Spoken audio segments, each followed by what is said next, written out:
Hari ini adalah hari terakhir PPKM level 4 di Jawa Bali. Pemerintah hari ini akan memutuskan apakah akan melanjutkan PPKM di level 4 atau menurunkan statusnya. Untuk membahasnya kami sudah bergabung bersama Dewan Pakar Ikatan Ahli Kesehatan Masyarakat Indonesia, Hermawan Saputra. Pak Hermawan, terima kasih sudah bergabung bersama kami. Hari terakhir PPKM level 4 ini yang banyak ditunggu oleh warga. Bagaimana pengumuman dari Istana nanti malam yang kita tidak tahu apakah akan diperpanjang ataukah diturunkan levelnya. Tapi kalau melihat data saat ini pada tanggal 8 Agustus ini terjadi penurunan, Pak. Sebenarnya hari kemarin terjadi kasus positif COVID penurunan 26.415. Tapi kalau dilihat ada pergeseran nih di luar Pulau Jawa Bali, justru ini meningkat juga kasusnya. Nah, ini kenapa, Pak? Kenapa saat ini kondisi kasus positif ini masih belum bisa turun signifikan, dan apakah memang level PPKM ini tetap bagus di level 4 atau bisa diturunkan saat ini? Ya, pertama data yang terjadi dalam 1-2 hari ini merupakan data yang menjadi dampak dari PPKM level 4 periode awal ya, yang berakhir di akhir Juli yang lalu sebenarnya. Jadi bukan kejadian awal Agustus atau minggu-minggu ini yang menjadi pengumuman data harian ini, melainkan seminggu atau 2 minggu yang lalu. Oleh karena itu, kalau kita lihat tren data yang cenderung menurun ya secara statistik harian ya, tetapi juga itu sejalan dengan penurunan angka spesimen, dan yang paling disayangkan sebenarnya hingga tanggal 9 ini, bahkan hari ini baru ada pengumuman lagi, Mbak Popi, ada kasus sekitar 20.000 kasus positif, jadi menurun. Kemarin tanggal 8 itu 26.000, hari ini 20 ribuan. Dan penurunan ini yang masih memprihatinkan itu juga karena penurunan spesimen rate sebenarnya. Jadi kemarin 160 ribuan, sekarang 145 ribuan ya spesimen rate. Dan inilah yang menjadi catatan dari awal ya, bahwa pemerintah dan juga pemerintah daerah begitu lemah yang melakukan testing, karena spesimen rate, spesimen yang menjadi alat testing ini di bawah kasus suspek. Kasus suspeknya sendiri 256.000, tetapi spesimen yang diperiksa 145.000, paling jumlah orang atau subjek sekitar 90.000. Nah, jumlah 90.000 orang yang diperiksa, kemudian temuan kasus sekitar 20.000, tetap saja positivity rate-nya cukup tinggi, lebih dari 20%. Bahkan kemarin kan ada 19,5% ya positivity rate. Jadi penurunan ini sangat rentan, tidak terlalu signifikan untuk kita mengatakan keadaan sudah aman. Maka pilihan situasi untuk di Pulau Jawa dan khususnya di DKI Jakarta, pemerintah kelihatannya tetap harus hati-hati, sehingga pelonggaran yang sangat terbuka dari PPKM level 4 ini tidak menjadi bumerang di kemudian hari. Nah, sementara di luar Pulau Jawa memang betul terjadi kasus yang signifikan kenaikan, dan bahkan tidak hanya di 5 provinsi yang disebutkan Bapak Presiden, sebenarnya hampir semua wilayah, terutama di ibu kota provinsi, sudah merah semua.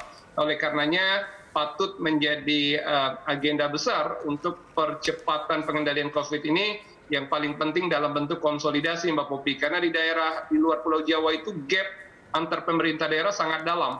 Kemampuan testing, tracing, dan treatment di satu sisi sangat lemah, kepatuhan masyarakat juga dan pengabaian protokol kesehatan juga sangat masif terjadi. Itu sebab banyak kejadian yang kemungkinan tidak terlaporkan dan terdeteksi dengan baik di luar Pulau Jawa, Mbak Popi. Oke, kalau saya lihat tadi untuk Pulau Jawa dan Bali sendiri, Pak, yang agak mencengangkan adalah Jawa Barat. Ini Jawa Barat memimpin dari sisi kasus positif aktif begitu di luar DKI Jakarta misalnya, dan juga Jawa Tengah berada di posisi kedua, dan juga Jawa Timur yang di bawah Jawa Barat. Nah, ini kenapa? Kalau bisa dilihat, tadi juga saya sempat berkomunikasi dengan Satgas COVID, justru Satgas COVID bilang bahwa ini karena ada testing, makanya terlihat kasus positifnya semakin naik begitu. Nah, kalau dilihat dari geografis Jawa Barat sendiri, apa permasalahan utama sehingga kasus aktif di Jawa Barat ini lebih tinggi saat ini? Ya, PPKM itu bukan untuk memutus mata rantai COVID, Mbak Popi. Sejak awal PPKM itu pendekatan yang paling mungkin adalah untuk melandaikan kasus sementara. Itu pun pendekatan sifatnya spasial, jadi berdasarkan zonasi epidemiologi, dan pada akhirnya hasilnya parsial, tidak menyeluruh. Contoh, ketika DKI Jakarta melakukan PPKM darurat, para pekerja harian tidak masuk ke DKI Jakarta, ratusan ribu hingga jutaan orang tidak terbatasi aktivitasnya. Dan Jakarta ini kan tipikal perkotaan, daerah urban, pusat perkantoran, perdagangan, bisnis, jasa, kuliner, dan lain-lain. Maka otomatis Jakarta mengalami pelandaian dan penurunan kasus. Tetapi beda halnya ketika orang yang tadinya tidak bisa masuk di Jakarta, ada di Jawa Barat, Kerawang, Bekasi, Bogor, Depok, Tangerang, dan Kabupaten Tangerang tertahan. Maka terjadi pergeseran kasus dari zona urban ke zona rural, dari zona perkotaan ke zona pinggiran dan pemukiman pedesaan. Nah, itu sebab wilayah yang beririsan dengan Jakarta, terutama Bodetabek, dan pada akhirnya juga beririsan dengan Provinsi Banten dan Jawa Barat, memang terjadi kenaikan kasus signifikan. Nah, itu memang terjadi pergeseran tadi, zonasi karena adanya PPKM di satu titik, titik yang lain tidak. Nah, itu hal yang wajar karena kebijakan yang sifatnya spasial, seperti PPKM. Nah, oleh karena itu sebenarnya yang kita harapkan, adanya harmonisasi kebijakan antar pemerintah daerah dalam satu kawasan ya, atau kawasan aglomerasi itu menjadi sangat penting untuk tidak terjadi perbedaan yang terlalu jauh, baik dalam bentuk penegakan, pengetatan maupun bentuk pengawasannya itu sendiri. Kita berharap ada dua sisi, PPKM itu harus diikuti dengan testing dan tracing yang memang harus tinggi.